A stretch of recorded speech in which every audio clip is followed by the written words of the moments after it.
Pamalandong sa Biyernes Santo. Madyong adlaw kanatong tanan. Karon nga Biyernes Santo, gusto ko magpahimang na ubahin sa gahom og kalipay nga atong makaplagan sa simple nga kinabuhi. Sa kadaghang butang nga gidali-dali nato matag adlaw sama sa trabaho, social media, panginabuhi, usahay malimutang ang tinud nga kalipay anaa sa yano nga butang, sa pananglit, sa init nga kape sa kabuntagon, sa mga butang nga nasa tong palibot, ug uban pang yanong mga buhat.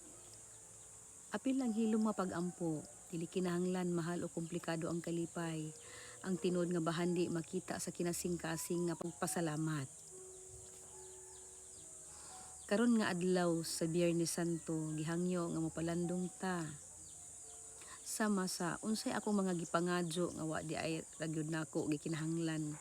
Unsa ang simple nga butang nga wala di ay naho mahatagan og bili. Ang simple nga kinabuhi dili pasabot nga walay kahayag kundili kini ang kinabuhi nga puno sa tinud-anay nga kalipay. Kay kini naa sa pagpili sa hustong butang ug sa pagpakabana sa gugma ug pagtuo. Panahon sa pagpamalandong, panahon sa paghinay-hinay, panahon sa pagpasalamat.